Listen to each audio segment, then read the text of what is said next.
ছেলে যে বলে ফাঁসি হয়েছে আর এই লগে যারা যারা জড়িত আছে সবাইকে আমার ছেলের যে বলে মৃত্যু হয়েছে সেই বেলা আমি ফাঁসি চাই ফাঁসি চাই ফাঁসি ছাড়া উপায় নাই।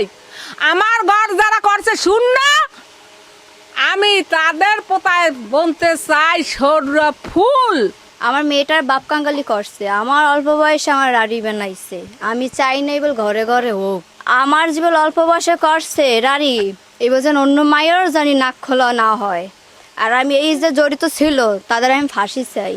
আর আমার মেয়েটার দায়িত্ব কে নেবে? এই যে বাপ কাঙ্গালি কে করছে এর দায়িত্ব কে নেবে? ভরণ পোষণ কে দেবে তারে? প্রধানমন্ত্রীর কাছে আমার একটাই আবেদন, আমার স্বামী যে মারছে তারে আমি ফাঁসি চাই। নতুন একটি অটো বানাইছে যার মূল্য প্রায় 3.5 লাখ থেকে 3 লাখ টাকা এবং তার সাথে একটা আইফোন ছিল। এই দুইটাই নেওয়ার জন্য আমাদের মনে হয় যে তাকে হত্যা করা হয়েছে। নাজমুল গত 3 দিন যাবৎ নিখোঁজ থাকার পরে তার ভাই মিরাজকে অ্যারেস্ট করার পরে র্যাব এই তথ্য নির্ভর হয় যে এই বাড়ির ভিতরেই লাশ রাখা হয় এবং এই লাশের ভিত্তিতেই যেহেতু এই এলাকার সকলে এই ক্ষোভে এই বাড়ি আজকে জ্বালিয়ে দেওয়া হয়েছে। নিখোঁজ হয়েছে শনিবার থেকে সোমবার দিন তার লাশ পাওয়া গেছে। লাশ পাওয়ার পরে এলাকার সিসি ফুটেজে দেখা গেছে যে গাড়িটা শনাক্ত হয়েছে সেই গাড়ি হলে আসামি আমাকে এলাকারই নাম হয়েছে ইমরান, রিয়াজ এবং মিরাজ। তারপরে ওদের তল্লাশি করার পরে এলাকা মানুষ ক্ষুব্ধ হয়ে ওদের বাড়িতে আক্রমণ করছে।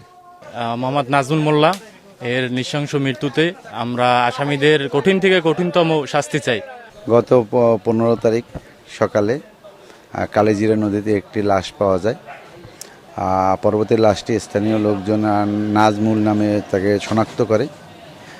উক্ত ঘটনায় এয়ারপোর্ট থানায় একটি নিয়মিত মামলা রুজু হয়।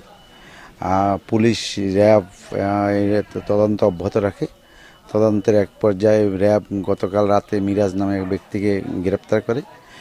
পরবর্তী স্থানীয় জনগণ আজ সকালে একত্রিত হইয়া মিরাজের মা এবং মিরাজের বড় ভাবিকে আটক করে এবং মিরাজের ঘরে আগুন দেয়।